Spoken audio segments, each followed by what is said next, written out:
Good evening, everyone. It's a great pleasure to be a part of the ESG Awards as a speaker.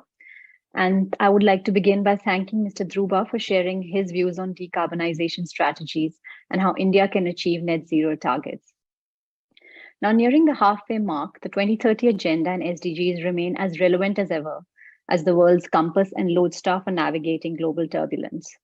It's been said that nearly half of the SDGs live in India, and if they're achieved in India, they will be achieved globally, and also the reverse is true. And India's business sector is increasingly dynamic and becoming a global leader in sustainability. We need bold investments and innovations from companies to translate the SDG vision into solutions that will profit the people, the planet, and the bottom line. Today, businesses are increasingly understanding that there is no profit without economic sustainability. Climate change poses one of the biggest risks to the survival of businesses. Sustainability is a way of managing these risks, systemic and emergent. The depletion of resources, whether it's changing agricultural patterns, disaster, businesses that adapt better just do better. Further, even customers are increasingly more conscious of their footprint and expectations. They want products and services that can stand to a higher ethic and at the very least do no harm. The IFC has found that companies with good environmental and social performance outperform others on both equity and return on investments. Not only that, sustainable business will also have dividends for national economic growth. Sustainable development models could open new markets worth up to 12 trillion and create 380 million new jobs worldwide by 2030. Returns on investments that can be generated by the full implementation of SDGs could be approximately $30 billion per year. The economic impact of achieving gender equality in India is estimated to be $7 billion of added GDP by 2025. And sustainability is not just about CSR and the 2% mandate. It is about redefining the shareholder itself.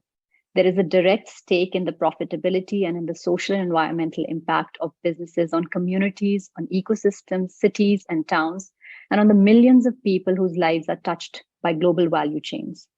And therefore, corporate value cannot be measured just in the arithmetic of supply and demand. It must include environmental value and social value and the strategic integration of SDGs into the very core of business models. The United Nations country team is working with the private sector across a wide range of areas in all the regions of India. And business is a critical partner for us in our new cooperation framework, which will start from 2023.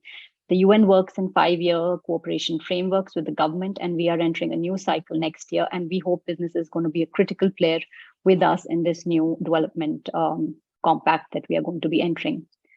To give you just a few examples of how the UN is engaged with the private sector, UNDP and Renew Power are working with Seva in Gujarat to train salt pan workers as solar technicians.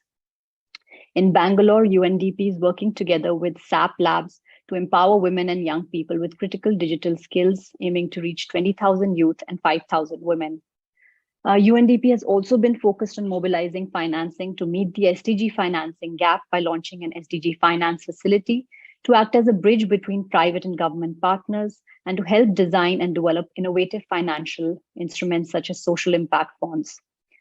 UNESCO is working with Indian hotels such as the Taj Hotel Group to promote sustainable and tangible cultural heritage, preserving and promoting living heritage and the culture of India. The UN Resident Coordinator's Office, which I'm representing, and UNEP are working with Reliance and the Indian fashion industry to promote sustainable fashion through the Lakme Fashion Week and Circular Design Award, encouraging circularity in the fashion industry, which contributes up to 8% of GHG emissions.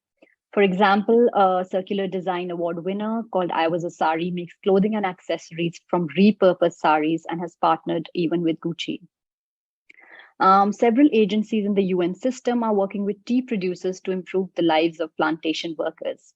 85% of tea estates engaged by UNICEF under the Ethical Tea Partnership, including Tata, Tesco, Starbucks Foundation, now have family-friendly policies. And there are also many new emergent areas for partnerships, especially in tech. The field of AI and the ethics in AI in particular is a focus for UNESCO. In fact, in the morning, I was just at a meeting on supply chain and how to enhance sustainability through that. The government has aimed to align the national voluntary guidelines on social, environmental, and economic responsibilities of business with the UN Guiding Principle on Business and Human Rights through national guidelines on responsible business conduct, which were launched in 2018, and the mandatory business responsibility reports for the top 1,000 listed companies on SEBI. These are all steps in the right direction, but the need of the hour are more targeted collaborative platforms that bring together the collective expertise of the private sector in alignment with the SDG agenda and improved integration of SDG parameters into core business operations so that there is shared value propositions built for all. There's also a need for creation of impact frameworks or tools to measure the impact of businesses on SDGs. Further, a majority of Indian businesses are MSMEs. Around 70% employ less than 10 people, yet these businesses contribute less than 40% of GDP. Supporting and guiding the MSME ecosystem, around 63 million companies in India, towards sustainability will be an enormous challenge. And this is something that requires urgent attention. Extensive research confirms that sustainability and strong environmental, social, and governance practices are linked to lower operating costs, more profitable businesses, and higher share prices. Sustainability as a core value of business will bring billions of people out of poverty, empower women, combat disease, malnutrition, and unemployment, and secure the dignity of future generations. Lastly, I would like to say that it's really great to see how ESG Risk AI, India's first ESG rating provider, is providing a sustainable assessment tool for unlisted companies, private entities, MSMEs, and MFIs by identifying critical risk areas, understanding the ESG performance and ESG gaps of corporates. And finally, I'd like to end by congratulating all the award winners who are paving the path towards a more sustainable future for our country. Thank you very much for having me, and I look forward to the interactions. Thank you.